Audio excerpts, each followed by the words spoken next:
Temple సీన్కి వచ్చేసరికి నాకు అక్కడ ఏంటంటే సెకండ్ హాఫ్లో ఒక ఆల్రెడీ ఒక హై వోల్టేజ్ యాక్షన్ ఫిల్మ్ పాత్లోకి వెళ్ళిపోయింది సినిమా. అలాంటి ఒక సిచ్యువేషన్లో ఇద్దరు ఏంటి ఫీమేల్ ప్రొటాగనిస్ట్ని తీసుకొచ్చి అక్కడ వచ్చేసి ఒక సటిల్ సీను, ఎమోషనల్ సీను, ఎండ్కి వచ్చేసి డైలాగ్ యూసే దానికి కూడా క్లాప్స్ కొడుతున్నారు.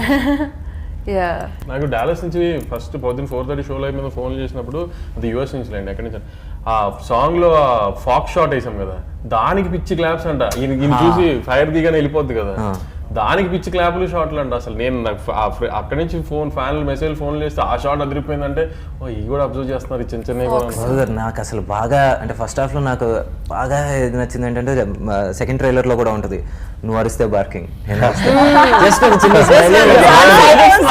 రెండు బ్లాగులు ఈ పంచ అదిరిపోతుంది, ఏం డైలాగ్ లేకుండా అది ఆయన స్టాండర్డ్ ఉంటుంది చూసారు ఫోన్ కాల్ అది పెట్టాలి, అది కూడా బాగా భలే సింక్ అయింది. అది ఎందుకంటే రవికిషన్ గారితో లీడ్ వేసాం కదా, దానికి భలే సింక్ అయింది.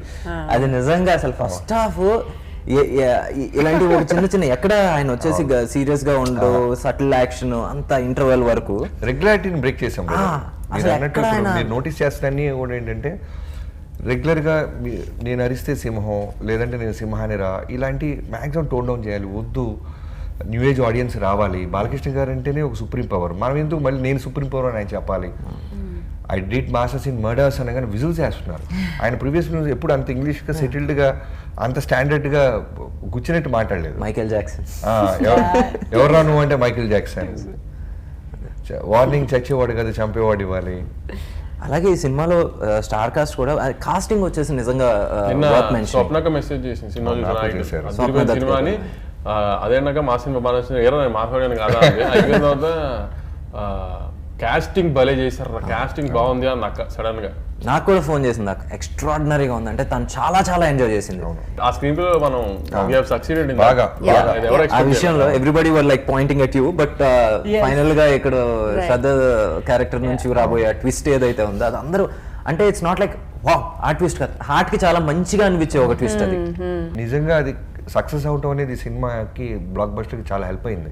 I think post the twist is when you start appreciating the first half even more. You start thinking of it and like you connect చేసుకుంటారు. Yeah, you smile thinking, oh my god, it's such a beautiful relationship. Yeah. నిజంగా beautiful. ఆయన పడుతున్న కష్టం దేనికి అనేది అది తెలిసినప్పుడు అది ఇంకా బాగా, అది నిజంగా సెల్ఫ్లెస్.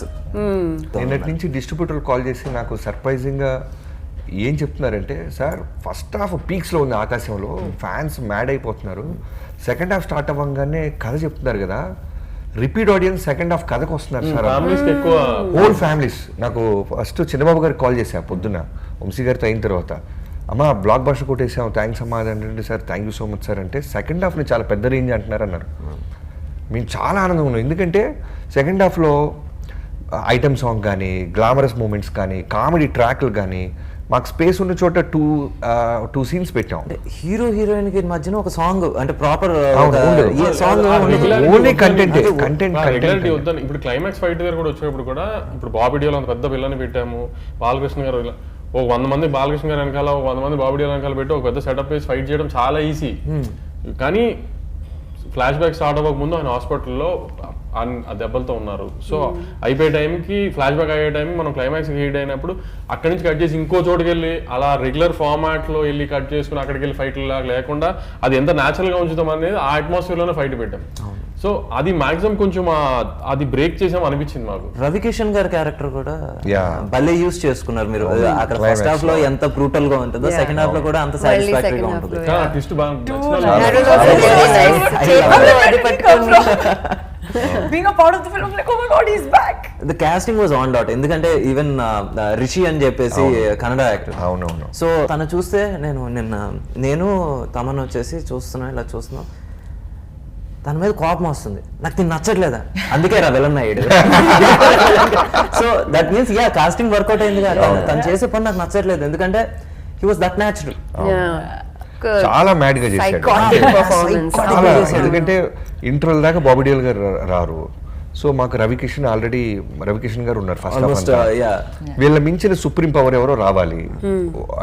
రాగానే అపీరెన్స్ లోనూ బాలయ్యబాబు గారి కోసం పెద్ద ఆల్రౌండ్ వాళ్ళు ఎవరో దిగబోతున్నారని ఫీల్ రావాలి. సో రిషి గారిని మేము అప్రోచ్ అవ్వగానే తన క్యారెక్టర్ విన్నారు, ఓకే చెప్పారు. తర్వాత లొకేషన్కి వచ్చి చేసిన తర్వాత చాలా మ్యాడ్ ఉన్నాడు తమ్ముడు. అతను ఎంత బాగా చేశాడంటే I still remember first time Balababu గారిని కాల్చిన తర్వాత డైలాగ్ చెప్పాలి. 2-3 రకాలు చూపిస్తాడు నాకు. ఓకే సార్ అంటే సార్ బాలబాబు గారు వచ్చారు, మోకాళ్ళ మీద లీన్ అయ్యి అలా కూర్చొని ఉన్నారు. ఇతను ప్రాక్టీస్ చేస్తున్నాడు. నాకు టెన్షన్, రే బాలబాబు ఉన్నారు ఎదురు, నువ్వు త్వరగా చెప్పు అనే ఫీలింగ్ నాకు వస్తుంది. కట్ చేస్తే రోల్ కెమెరా యాక్షన్ కానీ చేశారు రిషి, మైండ్ బ్లోయింగ్. ఆ రోజే అనిపించింది ఇంటర్వెల్కి సాలిడ్. అంటే ప్రతి క్యారెక్టర్ ఒక బ్లాక్ బస్టర్ని ఎలివేట్ చేయాలి. ఒక సినిమా సక్సెస్ అవ్వాలంటే వాళ్ళ ఇంటెన్సిటీస్ లెవెల్స్ బాగా చేయాలి. Rishi is our best option. Chacko గారి క్యారెక్టర్ వచ్చేసి నాకు ఇప్పుడు వరకు నిజంగా ఆయన నాన్ మలయాళం ఫిల్మ్స్లో this is the best character. చాలా అప్రిషియేట్ చేస్తున్నారు అంటారు. అసలు ఆయన పట్టుకుని ఇలా చెప్తుంటే ఏంటి, తన 16 కత్తి కాట్లు, ఒక బుల్లెట్ అయినా సరే నిలబడి అందరినీ ఇచ్చేసాడు. దానికంటే బాలకృష్ణ గారిని దగ్గరికి వెళ్ళి పరుచుకుని నీకు ఇచ్చిన ఛాన్స్ చాలా ఎక్కువ. ఇప్పుడు దాకా నువ్వు ఎవరో చెప్పకుండా ఉండటానికి నువ్వు బయలుదేరు అన్ని అంటానికి కూడా ఆయనకున్న ఒక చిన్న ఒక ఇమేజ్ ఉంటుంది కదా మలయాళం, ఆ ఇమేజ్ బాగా వర్కౌట్ అయింది ఈయన కాబట్టి చెప్పగలిగాడు బాలకృష్ణ గారికి. కానీ ఆ విషయంలో బాలకృష్ణ గారు కూడా చాలా, అప్పుడు మేము పెద్ద ఆర్టిస్ట్ అనుకున్నాం, దానికి వద్దు ఇట్లా వెరైటీగానే వెళ్దామని ఆయన బాబీ పేరు సజెస్ట్ చేసినప్పుడు కూడా ఆయన సపోర్ట్ చేశారు. అప్పుడు నిజంగా బాలయ్యబాబు ఆ విషయంలో వెరీ వెరీ ఓపెన్. అంటే ఈ సినిమాలో కాస్టింగ్ కావచ్చు, సార్ యాక్టింగ్ కావచ్చు, ప్రతిదీ చూస్తుంటే అరే కొత్తగా ఉంది. ఊరినే చెప్తారా ఇంటర్వ్యూ నిజంగా అనిపించింది. ఏది నేను వెళ్ళి తమనికి ఫోన్ చేయండి, నేను తమని మామూలుగా ఇప్పుడు తొలి ప్రేమ లేకపోతే మజ్ను లేకపోతే రంగ్ ఇట్లా ఒక క్లాస్ సినిమాలు తీస్తూ, లేకపోతే మొన్న ఇప్పుడు అలాంటి లక్కీ భాస్కర్ తీసిన సినిమాలు డైరెక్టర్ కి అలా థాట్ ప్రాసెస్ ఉన్న వాళ్ళకి ఎలా ఉంటుంది ఇంత మాస్ సినిమా అసలు? ఏండి అదే చెప్తున్నాను, ఆడియన్స్ గా మేము కూర్చున్న తర్వాత ఆఫ్టర్ పాయింట్ వచ్చేసి మేము మాకు వచ్చేసి అక్కడ క్యారెక్టర్లకే కనెక్ట్ అవుతాం. ఇప్పుడు అక్కడ ఏదైనా అన్నెసెసరీగా మీనింగ్లెస్ అనుకుంటున్నారు అలా ఏమో అనిపిస్తుంది? నాకేమో అనిపించలేదు. అందుకని ఇంటర్వ్యూ చేస్తున్నా ఏమన్నా చెప్పండి, జెన్యున్ గా చెప్పండి.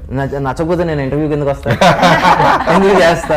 నాకు నిజంగా జెన్యున్ గా నచ్చింది. ఎందుకంటే ఇప్పుడు బేసిక్ గా ఫస్ట్ హాఫ్ లో మీకు చెప్పాను, పాపతో చేసే సీన్స్ నిజంగా నాకు వచ్చేసి అక్కడ నాకు వచ్చేసి నానాజీయే కనబడ్డారు. దాని తర్వాత వచ్చేసి అక్కడ కలెక్టర్గా చేస్తున్నప్పుడు నాకు సీతారాం గారే కనబడ్డారు. దాని తర్వాత డాకు అయినప్పుడు మహారాజా కనబడ్డారు.